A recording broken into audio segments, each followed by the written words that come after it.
Hello, my friends. I'm so happy to be with you today.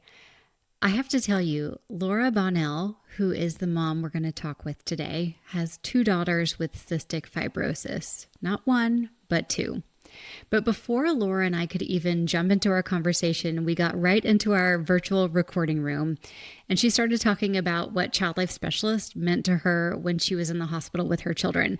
So I'm going to go to that really quickly because I think it's so important to highlight the work that child life specialists do every day for kids and families in the hospital. Let's listen to it real quick, and then I'll come back and give you a formal introduction.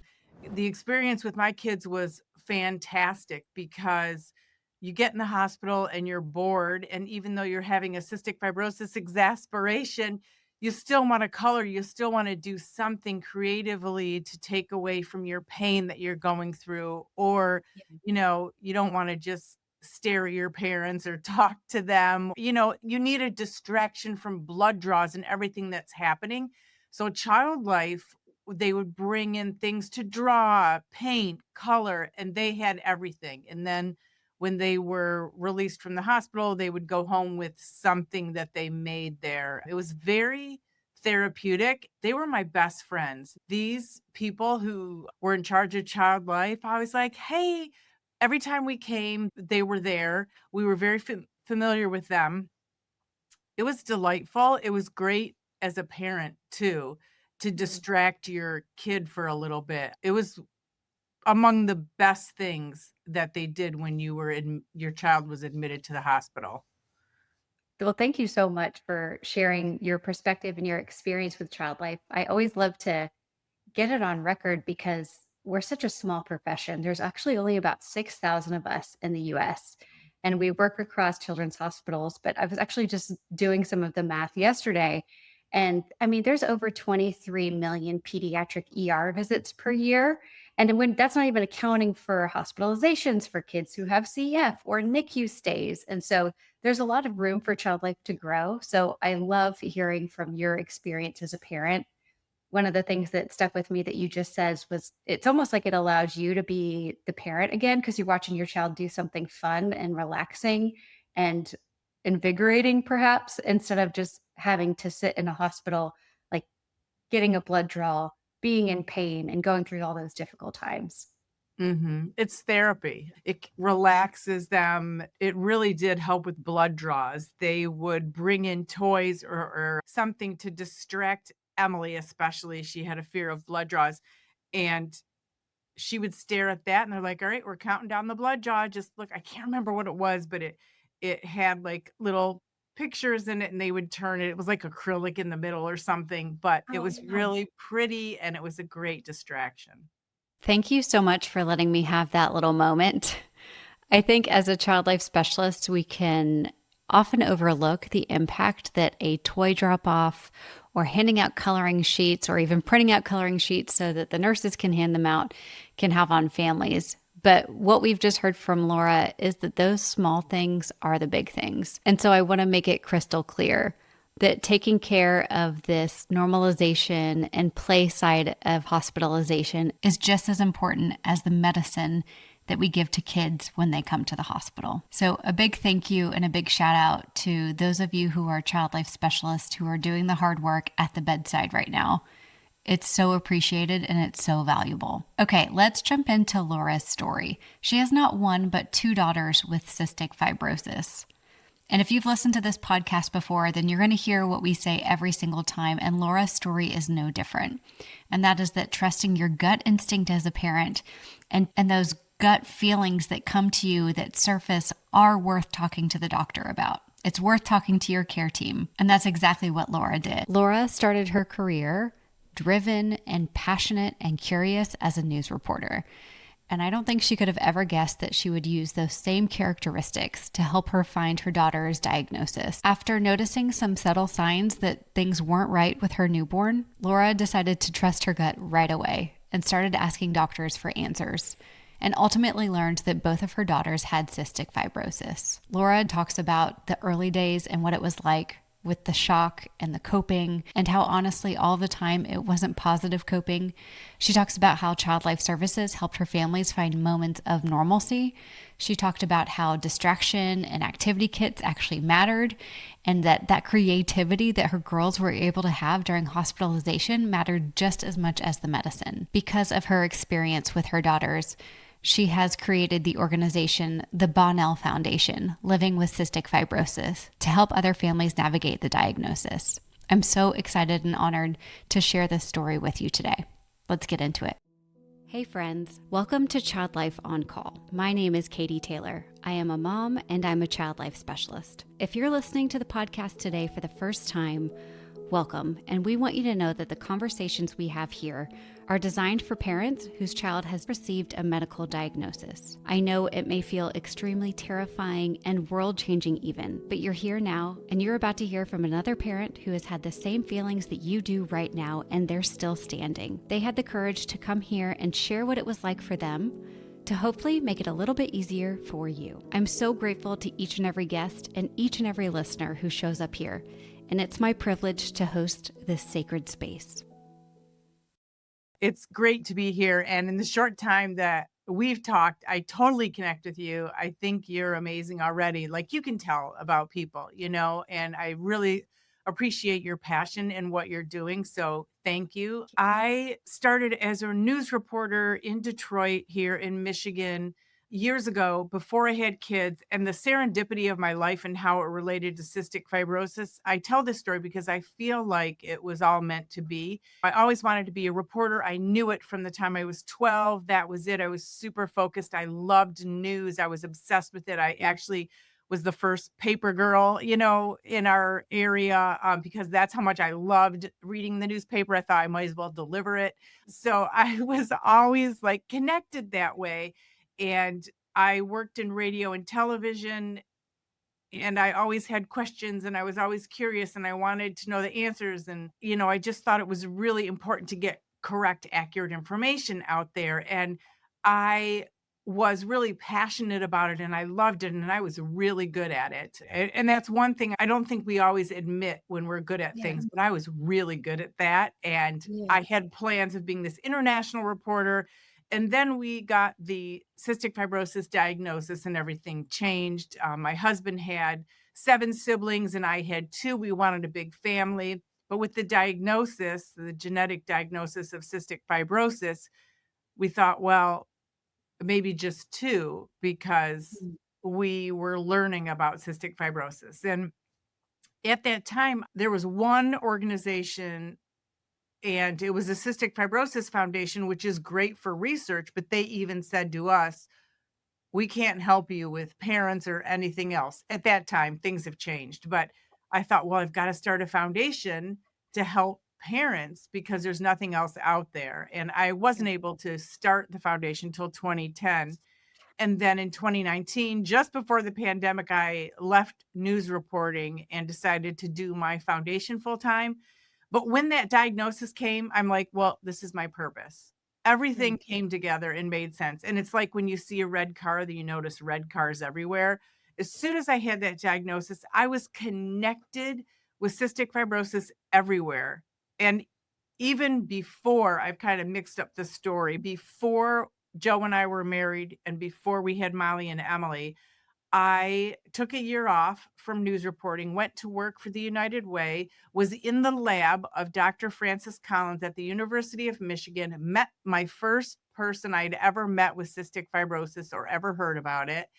And then he discovered the genome project and the gene that causes CF, and I was there in that lab. And I was there for the press conference that was locally in Michigan. And then we got married and had the children. So it was like my whole life was set up, That's how I feel. So that's kind of where That's I am. the universe telling us, directing us. I've had a couple other parents on this podcast.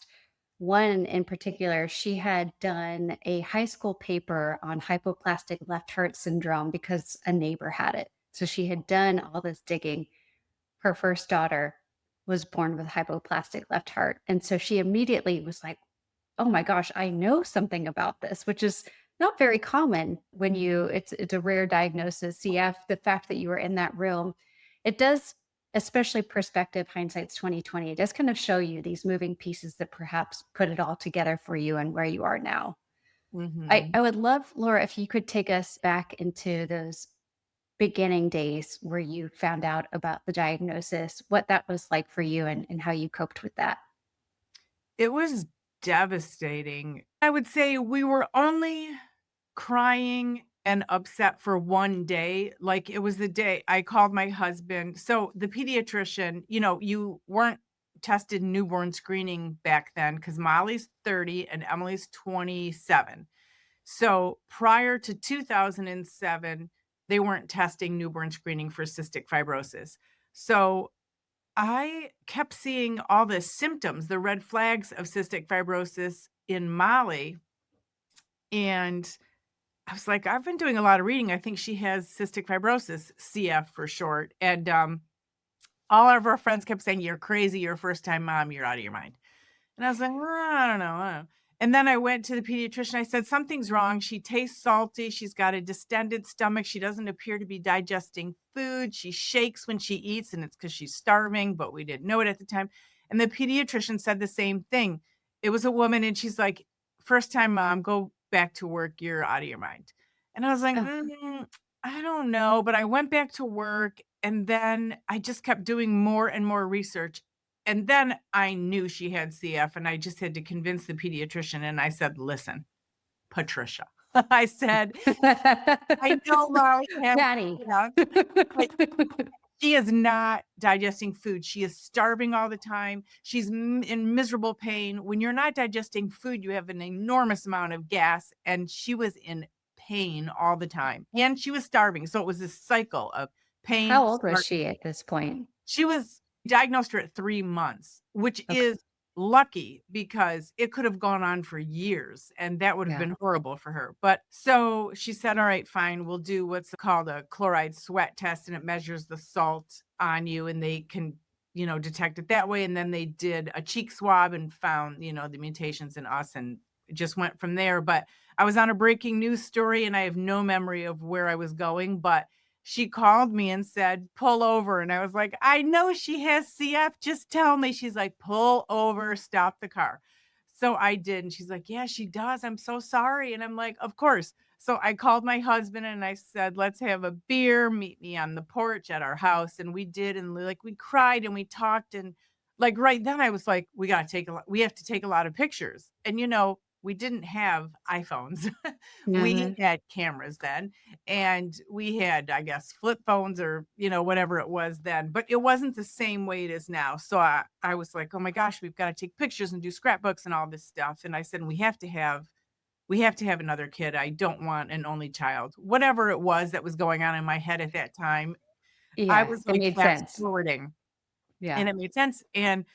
And we didn't realize that it's a 1 in 4 chance with every pregnancy. We learned it, but I thought, "How could it happen twice?" And then it did, and we had the 2 kids. But with Molly, we were just learning. So she was diagnosed at 3 months. The Cystic Fibrosis Foundation, the local chapter asked me to speak about it. And I'm like, "Yes, everything is fine.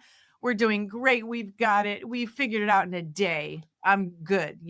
Ridiculous. But in my head, I'm like, "I'm good. She's going to live a normal life. We're going to figure it out." I went and spoke at that event. I cried for the first 10 minutes and couldn't get it together. I was sobbing, and I was so high profile and so well known in the media at that time, and I remember staring at my family at the table like, "Don't come up here or I'll never get it together, but I can't get it together to speak right now." And then I finally did, and it was fine. But honestly, you never realize, or at least I didn't, how hard it is and how much you have to figure out.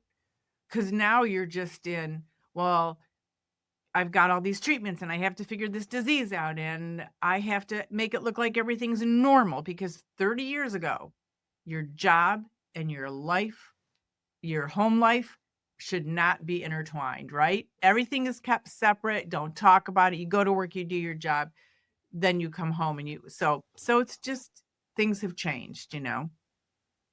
Who did you rely on at that time? And did you develop kind of like a camaraderie with your pediatrician to say, okay, you're going to listen to me now, or help me figure this out, help me find the answers that I need? Or who was your big network at that time? At that time, we really struggled because the support groups were horrible. They weren't positive, like, that's what we wanted. We have this diagnosis, we're moving forward. Our girl's gonna live, we're gonna figure this out, and the support groups were, "Woe is me. How could this happen to us?" They were terrible, and we said, "We're never going back," and we didn't. They were just like they were terrible, and I was like, "That's not us. We're very positive. We may not be able to find the cure right away, but she's gonna have a great life." So, we were trying so hard to be normal, whatever that is. I was trying so hard to be strong. Well, we'll start fundraising for the CF walks, and then I'm gonna do a foundation eventually. Like, that's just my personality. I'm not gonna wait for someone else to fix it or figure it out. It's just like, what are we doing for this baby? What are we doing for our daughter? You know? And I was scared. I went to therapy on and off, but it was like, you just gotta move forward every Mm, day. And I didn't know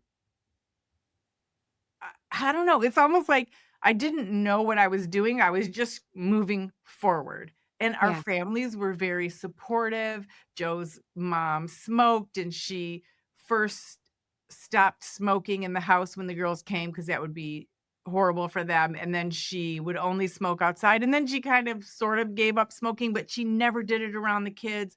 Everyone was supportive in the Wow. family, but it was still like you just were trying to be normal and live your life and say, "Okay, some one of them's in the hospital, one isn't. You stay with the healthy one." I was always with the sick kid, and I Yeah. had to, start working part-time instead of full-time. So you I just we just adapted, I guess.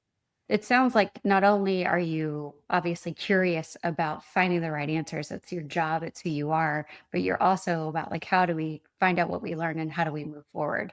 So it's like no surprise, flash forward. Here I am sitting talking to you as the CEO of your foundation and making such a difference for so many others.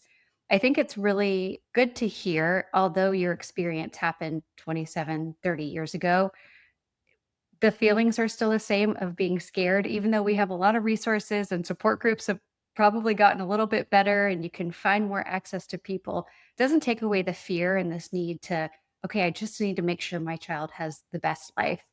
What are some of the ways that you made your kids have an amazing life? Like when we know with CF, there's going to be hospitalizations, there's going to be being different from our peers, it requires medication.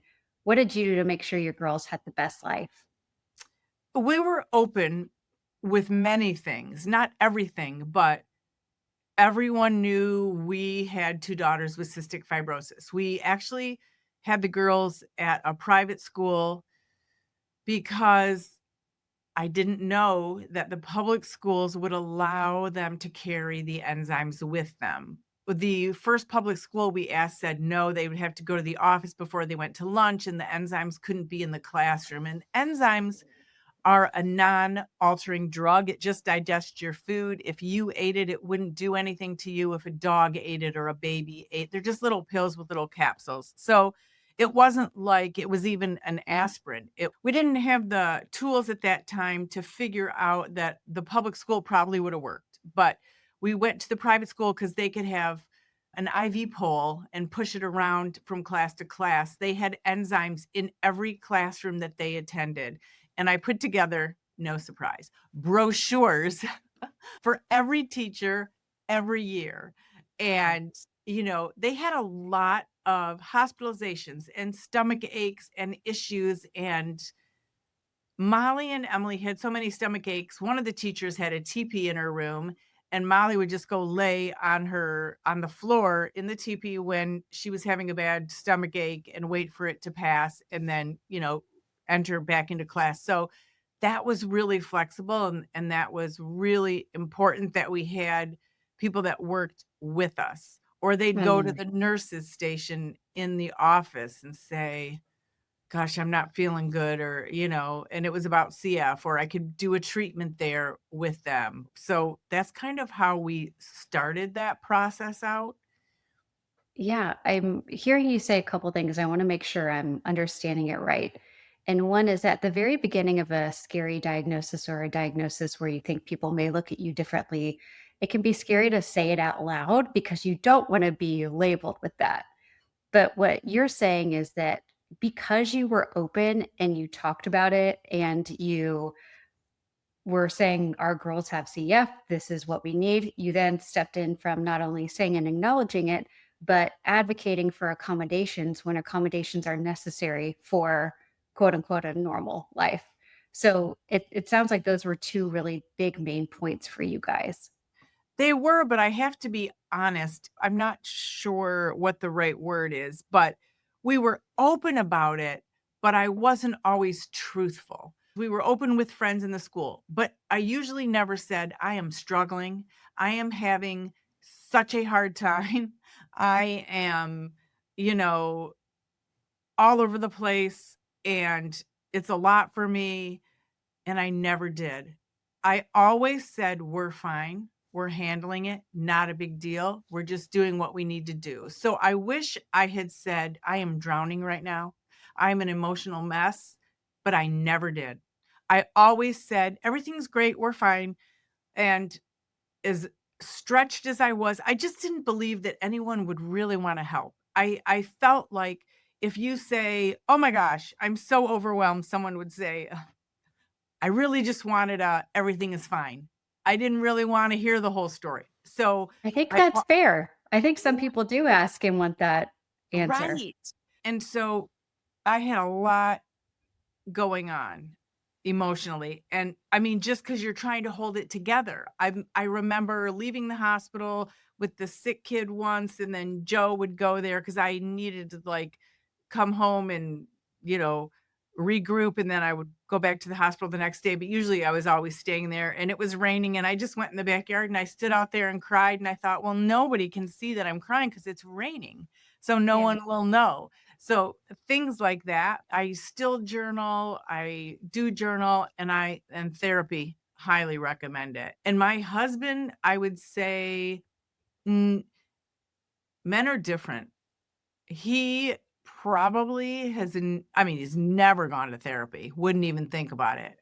I mean, I'm crazy to even suggest it, so, you know, but he has, 5 brothers and 2 sisters. His family's very close, so he just dealt with it differently, but what helped was talking to other CF moms, right? You find them in the hospital, you're like, "Is your kid here? Let's meet in the garden section of the whatever," and we would go there and cry. So Yeah. that was like, you knew they got it, and you Yeah. knew nobody was judging you, so that was wonderful. One of the questions I have is having two daughters with CF, and CF is so tricky, and you often can't be around other people with CF, right? So maybe the moms could meet up, but we try to keep kids separated when they have CF. How did that work with your family and having two daughters that have it? We were never around anybody with CF with the girls ever. It's that whole 6 feet apart thing, and sometimes people are even confused, like, how can the girls both live in the same house? Well, there's no avoiding that. I mean, We don't get a choice. right, they have to, I mean, we're not splitting up the family. So there was that. But yes, I still meet, other CF moms or dads for coffee and things like that. But I will tell you that when I would go see a CF parent who their child had a lung bacteria, so if you're not familiar with cystic fibrosis, the 6 feet apart thing is they have specific lung bacteria that could infect the other person and cause death. So that's the reason you can't get together. But if I went to see a parent, either from my foundation or just to meet them, and I knew that their child had this bacteria, I would come home. It was like the pandemic, 10 years. I would come home, take all my clothes off, throw them in the washing machine, go get in the shower, take a shower before I touched my children or said hello to anyone. I was Lysoling my car, like, I Yeah. didn't want any of those germs. So that's, the big thing, and that is isolating and, the challenge with the disease. Mm.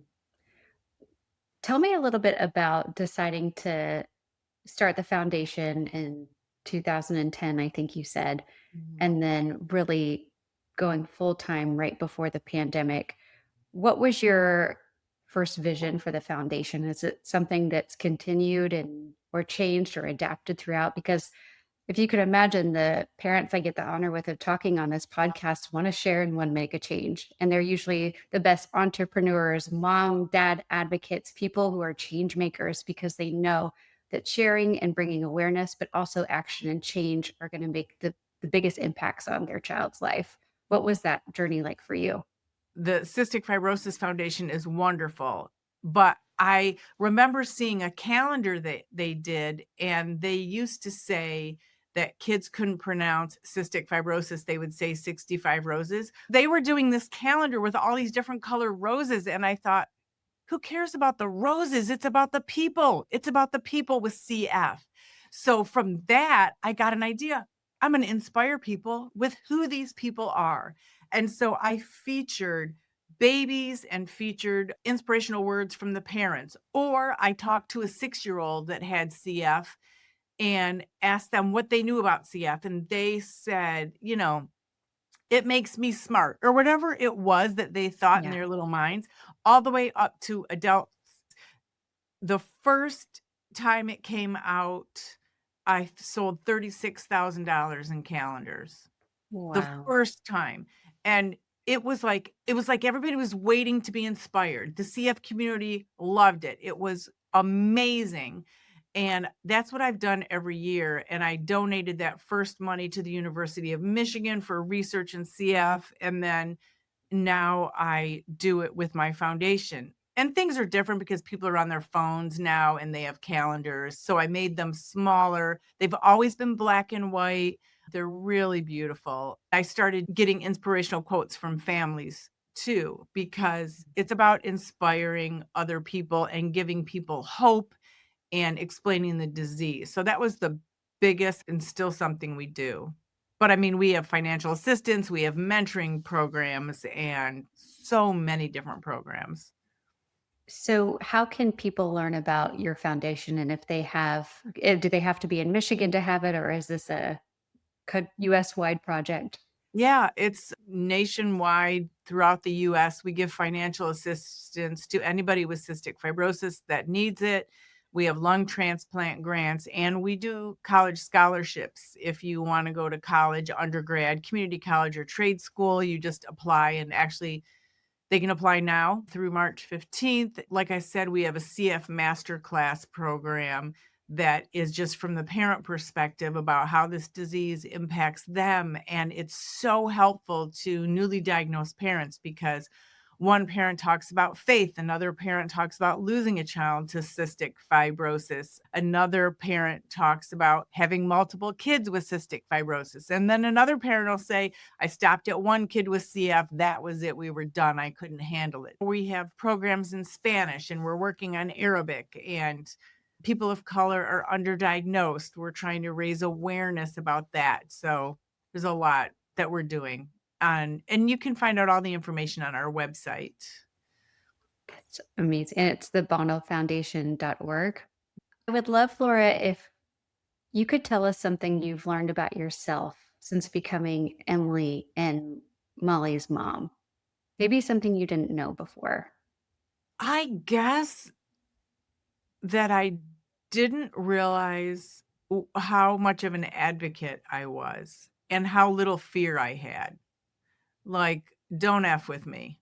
I guess there's so many different ways my mind goes when you ask that question, but I just thought I'll do whatever I need to do for my kids. I don't care if you're a senator or a representative. I don't care if you're the president of the United States. I know about legislation. I know about medicine. I'm not just a parent who can be dismissed. Like, I'm an expert. And I will do what is ever needed if I have to get the whole CF community who's going through the same thing. So I really thought, wow, I'm going to be an advocate for my girls and other people. And not everyone can do the same things. And I remind people, you don't have to start a foundation. You do not have to call one senator. But if you want to do one email or send one little postcard to a lawmaker, or you just want to sign on to another letter, there are many ways to do support. And it changes when your kids are little and you're in the physical and emotional exhaustion period. It's really hard to do a ton, but you can do a little and it makes a big impact. So I always remind people who are like, well, I can't do massive, I can't fly to DC. You don't have to. Give Yeah. yourself a break. Just give Yeah. yourself a break, you know? Yeah. Because there will come a time where you'll have the bandwidth to do those types of things. And my last question for you is always my favorite. And what's your favorite part? I'm going to ask about Emily first, but what's your favorite part about being Emily's mom? She's been through so much, and yet she is so full of joy and hope, you know? She, of the 2, has always been sicker, always hospitalized every year, and had so many PICC lines, the IV that you do at home, and she has had so many ups and downs that have impacted her mentally because the physical was so hard and devastating, and we thought we were going to lose her in 7th grade, and then this fabulous drug came out. She had so many side effects she couldn't go on it, and it was devastating and threw her into depression. And but her resilience, her she's really found she's found her joy, and she's just amazing. She's an amazing human, and now she's training for a marathon, and she's got a great job Wow. and a great partner, and he's supportive of her, and she's just doing so well. So I'm just really proud of her for who Oh, she I is. I can see a lot of, obviously I don't know her, but I see a lot of her in you, and you getting thrown some punches too and being able to come back and being resilient. And how about Molly?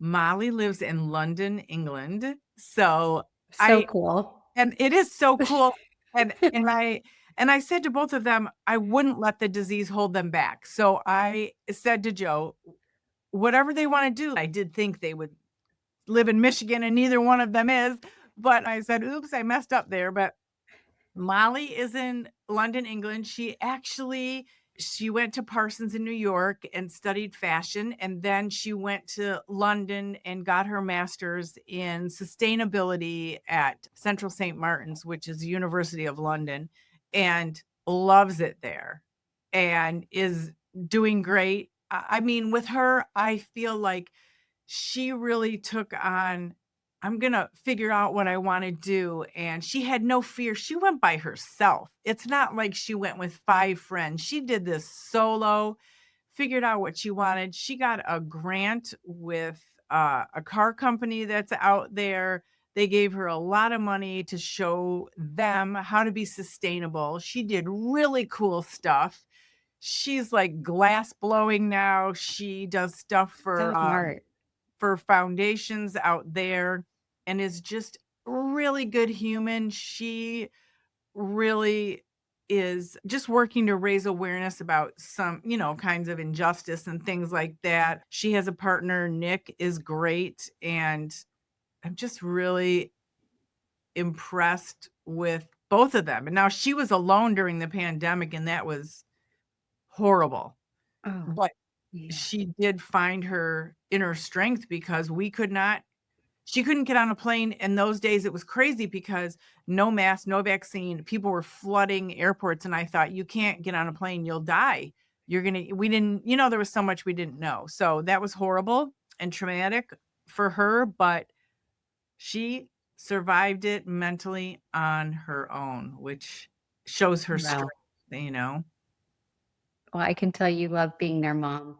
And I want to thank both of them for letting us have a little time with you because I think it's just so helpful. The best insight you can get are hearing from other parents who have walked the path before.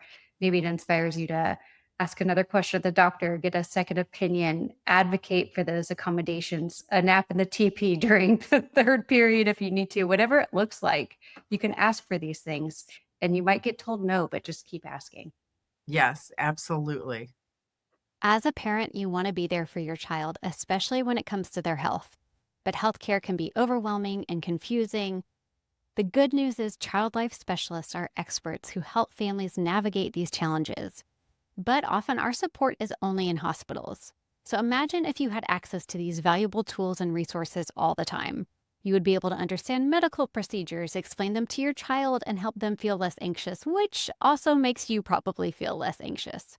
So when your child visits the doctor, has surgery, or has a medical procedure, having the right information and support can make all the difference. You, the parent, can be prepared to answer their questions, calm their fears, and advocate for their needs. Child Life Specialist tools are ready to be in your hands right now through our app Support Spot. All you have to do is go to the iOS or Android store, type in Support Spot. We are giving all of our listeners on this podcast access to the app for just $19.99 for an entire year. You are going to have, I'm not kidding, 7 years worth of resources and support and information that we have been building at Child Life on Call at your fingertips. With these tools in your pocket, you can transform the way your family experiences medical care. Parents, you deserve to be informed and feel confident in your child's healthcare journey. And by having access to Support Spot, you can ensure that your child feels supported and understood no matter what medical challenges come your way. Head to the link in the show notes or go to your app store, type in Support Spot to download it today. For those of you who are joining us today, I am not a doctor. I'm not a therapist. I am a child life specialist. And the suggestions and tips and resources that I talk about with parents on this podcast may be great for you and they may not be right for you. So the most important person you can talk to about getting support is your care team, your doctor who knows your story and your child's story. So regardless of maybe what I mention or what other families mention here, we're not licensed therapists, we're not doctors. We're having a conversation about what the parenting journey has been like. So please keep that in mind as you listen today.